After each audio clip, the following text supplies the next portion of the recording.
Hi అండి, అందరికీ నమస్కారం. Welcome to our channel. ఈరోజు మనం ఈ వీడియోలో మన వైజాగ్లో ఉన్న సూర్యనారాయణ స్వామి టెంపుల్ని ఈరోజు విజిట్ చేద్దాం అనుకుంటున్నాం. రథసప్తమి సందర్భంగా మనం సూర్యనారాయణ స్వామి వారి టెంపుల్ని చూద్దామని, మీ అందరికీ ఈ టెంపుల్ ఎక్కడుందో ఏంటో అనేది చూపిద్దామని వచ్చాను. మరేం లేదండి, ఇది మన పెందుర్తిలో వేపగుంట జంక్షన్ దగ్గర నుంచి లెఫ్ట్లో ఓ టెంపుల్ అనేది ఉంది. సో పైన మనకి కొండపైన ప్రసన్న వెంకటేశ్వర స్వామి, కళ్యాణ వెంకటేశ్వర స్వామి గుడి అయితే ఉంది కదా, ఆ కొండ దిగువ భాగంలోనే మనకి సూర్యనారాయణ స్వామి అలాగే అమ్మవారు రెండు టెంపుల్స్ అయితే ఉన్నాయి.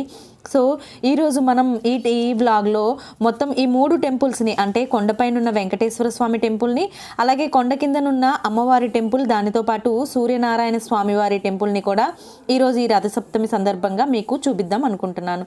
సో వీడియోలో అంతా గుడిని చూపిస్తూ వెనుక చిన్న కథని, సూర్యనారాయణ స్వామి కథను చెప్తాను.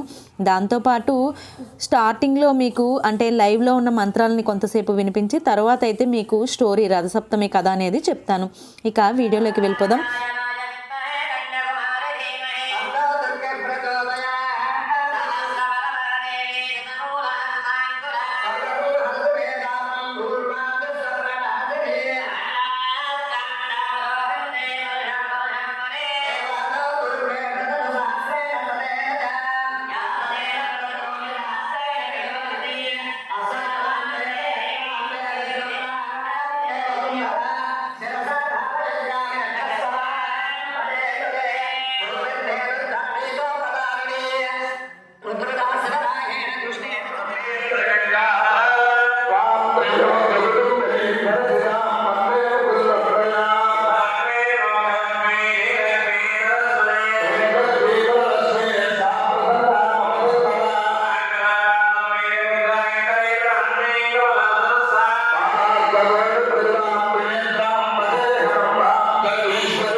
ఈరోజు రథసప్తమి సందర్భంగా ఆ సూర్య భగవానుడి యొక్క ఆశీస్సులు, అలాగే ఆ సూర్య భగవానుడి యొక్క కిరణాలు మనపైన ఎల్లవేళలా ప్రసరిస్తూ ఆయుర ఆరోగ్యాలతో ఉండాలని ఈరోజు రథసప్తమి వ్రత కథ ఏంటి, ఎలాగా అనేది ఈరోజు మనం ఈ వీడియోలో చూద్దాం.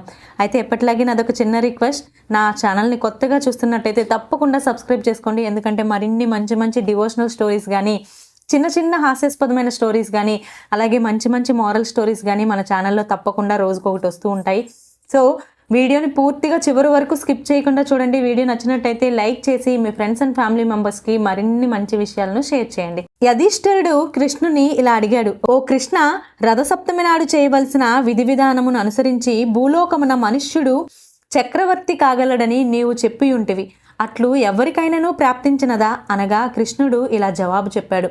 కాంబోజ దేశమున యశోవర్తి అను చక్రవర్తి ఉండెను. ఆయన వృద్ధాప్యమున ఆయన కుమారుల యందు సర్వరోగముల చేత బాధపడుచున్న వారైరి. అట్టి కర్మ ఎందువలన కలిగెనో తెలుపవలసిందని ఒకానొక బ్రాహ్మణ శ్రేష్ఠుని అడిగాను.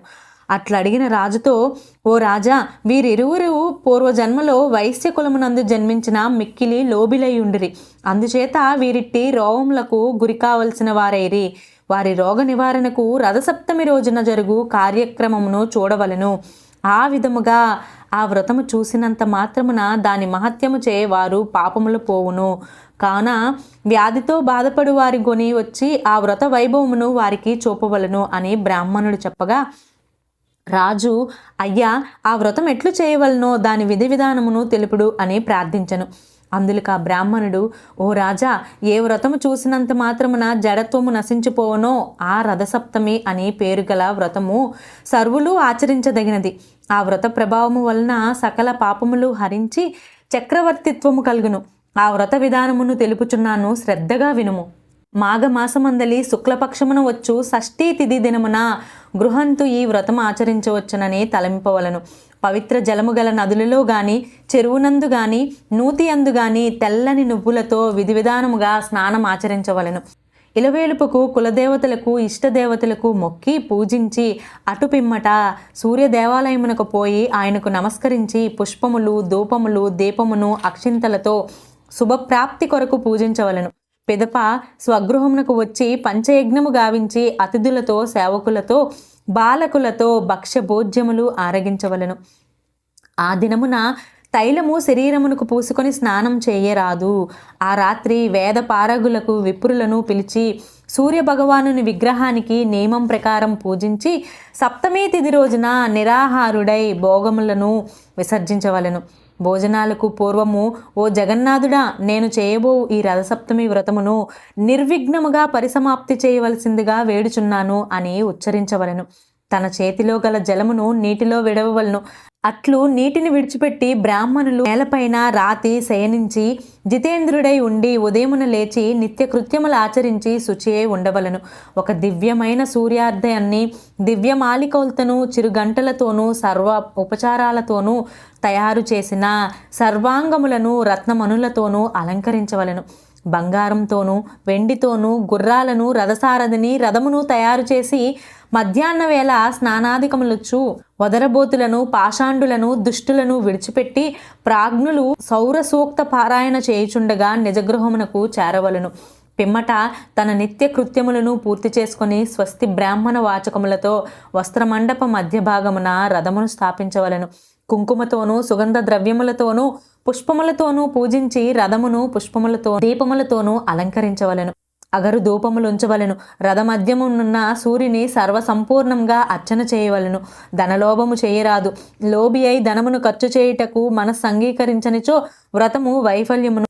దాని వలన మనసు నికలత్వం పొందును. పిమ్మట రథాన్ని రథసారథిని అందుగల సూర్యభగవానుని పుష్ప ధూప గంధ వస్త్ర అలంకారాలు భూషణాలు నానావిధ పంచభక్ష్యాదులు గల నైవేద్యాలతో పూజించి ఈ క్రింద విధంగా దివాకరుని స్తోత్రించవలను. భక్తి లేకున్నను క్రియాశూన్యమైనను నేను చేసిన అర్చనకు నీ సంపూర్ణ కటాక్షమును చూపుము. పై విధంగా మనసులో తాను వేడుకొన్న కోరికను సఫలీకృతం చేయవలనని భాస్కరుని ప్రార్థించవలను. ధనహీనుడైనను విధి ప్రకారము అన్ని కార్యములు చేయవలను. రథము రథసారథి గుర్రములు వివిధ రకాల రంగులతో లిఖించిన బొమ్మలు ఏదైనా జిల్లేడు ప్రతిమలతో సూర్యభగవానుని శక్తి కొలది పూర్వము చెప్పినట్లు విధి విధానంగా పూజించవలను. ఆ రాత్రి జాగారణ చేసి పురాణ శ్రవణ మంగళ వాయిద్యాలతో పుణ్యకథలను వినవలను. పిమ్మట రథయాత్రకు బయలుదేరి సూర్యుని మనస్సున ధ్యానము చేయుచు అర్ధనిమిలిత నేత్రుడై చూడవలను. ప్రాతకాలమున లేచి విములుడై స్నానకృత్యము నిర్వహించుకొని బ్రాహ్మణులకు తృప్తిగా భోజనం పెట్టి వివిధ రత్నభూషణములతో వస్త్రాలతో తృప్తిపరచవలను. అట్లు చేసిన అశ్వమేధ యోగము చేసిన ఫలము లభించును అని బ్రహ్మ విధులు చెప్పిరి. పిమ్మట యథాశక్తి దానము నీయవలను. ఈ రథమును తమ పురోహితులైన గురుదేవులకు రక్తవస్త్ర యుగలంతో సమర్పించవలను. ఆ విధంగా చేసినచో ఎందుకు జగత్పి కాకుండును అని సర్వయత్నముల చేత రథసప్తమి వ్రతము ఆచరించవలను.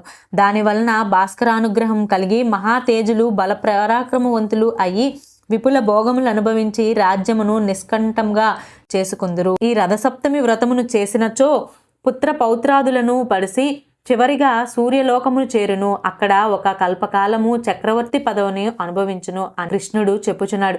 ఈ విధంగా ఆ ద్విజోత్తముడు సర్వ విషయములను చెప్పి తన దారిని తాను పోయెను. రాజు ఆ బ్రాహ్మణ శ్రేష్ఠులను ఉపదేశించిన రీతిగా ఆచరించి సమస్త సౌఖ్యములు అనుభవించెను. ఈ విధంగా ఆ రాజపుత్రులు చక్రవర్తిత్వము పొందిరి. ఈ కథను భక్తితో ఎవరు విందురో వారికి బాణుడు సంతసించి మంచి ధనధాన్య సంపదనిచ్చును. ఈ విధంగా బంగారుతో చేయబడిన సారథి గుర్రాలతో కూడుకొని శ్రేష్ఠ రథమును మాఘమాస సప్తమి రోజున ఎవరు దానం చేయుదురో వారు చక్రవర్తిత్వమును పొందగలరు. ఇది రథసప్తమి వ్రత కథ. సో ఇప్పటి వరకు మనం చూసింది అమ్మవారి టెంపుల్ అండి. సో ఇప్పుడు కథ విన్నారు కదా, సూర్యనారాయణ స్వామి టెంపుల్లోకి మనం వెళ్దాం. అక్కడ సూర్యనారాయణ స్వామి వారి టెంపుల్లో ముందుగా ఏర్పాట్లు జరుగుతున్నాయి. సో ఇదైతే కొబ్బరికాయ కొట్టే ప్లేస్ అండి. సో కొబ్బరికాయ కొట్టిన తర్వాత పక్కనే మనకైతే 3 పొయ్యిలు అనేవి నిర్మించారు. అంటే మేబీ పాయసం వండుతారేమో ఇందులోనే, పిడకలతో పాయసం వండాలని చెప్తారు కదా. సో ఈ 3 పొయ్యిల్లో పిడకలతో పాయసం వండి అదే జనాలకి పంచుతారని నేను అనుకుంటున్నాను. సో అయితే మనం టెంపుల్లోకి వెళ్ళిపోదాం. టెంపుల్లో ఏర్పాట్లు అయితే జరుగుతున్నాయి. లోపలికి క్యూ లైన్స్ కానీ అలాగే పూలదండల డెకరేషన్కి తీగలు అవి కట్టడం కానీ అన్నీ జరుగుతూ ఉన్నాయి. సో మేము ఎందుకంటే ముందు రోజు వెళ్ళాం కాబట్టి అన్ని ఏర్పాట్లు అయితే జరుగుతున్నాయి. సో టెంపుల్ ఎక్కడుంది ఏంటి సరౌండింగ్స్ చూపించుదామని ఈరోజు నేను ఈ వీడియో తీశాను. సో గుడి లోపల వాతావరణం ఎలా ఉంటుంది ఏంటి అనేది మీరు ఈ వీడియోలో చూడండి. ఇక్కడ మహర్షి గారి జంట యొక్క విగ్రహాలు ఉన్నాయి. సో దాని తర్వాత మనకి జ్ఞాన సరస్వతీ దేవి అంటే పంచమి నాడు పూజలు కూడా ఇక్కడ జరిగే ఉంటాయి. సో జ్ఞాన సరస్వతీ దేవి అమ్మవారి విగ్రహం ఉంది మొదటగా. తరువాత మనకి సూర్యనారాయణ స్వామి వారు మేము వెళ్ళేసరికల్లా క్లోజ్ చేస్తున్నారు. మమ్మల్ని చూసి మళ్ళీ ఓపెన్ చేయడం అయితే జరిగింది. ఇదే అండి ఆ 7 గుర్రాలపైన సూర్యనారాయణ స్వామి వారు తేజస్సుతో ఎంతో చక్కనైన దర్శనం మనకి కలిగిందని నేను అనుకుంటున్నాను. సో మీరు కూడా రథసప్తమి రోజు తప్పకుండా మనకందరికీ దగ్గరలో అవైలబుల్ ఉన్న వైజాగ్లో ఉన్న ఈ సూర్యనారాయణ స్వామి వారి టెంపుల్ని విజిట్ చేస్తారని ఈ టెంపుల్ గురించి మీకు ఈ వీడియో తీయడం అనేది అయితే జరిగింది. సో స్వామివారిని దండం పెట్టుకున్న వెంటనే మనకి పక్కనే వేదమాత గాయత్రీదేవి వారి విగ్రహం కూడాను మనకి దర్శనం అయితే కలుగుతుంది. సో ఇటువైపు సరస్వతీదేవి, ఇంకొక మధ్యలో సూర్యనారాయణ స్వామి, అలాగే ఇటువైపు గాయత్రీదేవి, ముగ్గురు విగ్రహాలతో టెంపుల్ అనేది లోపలైతే చాలా విశాలమైన ప్రాంగణం అండి. చాలా అంటే చాలా బాగుంది.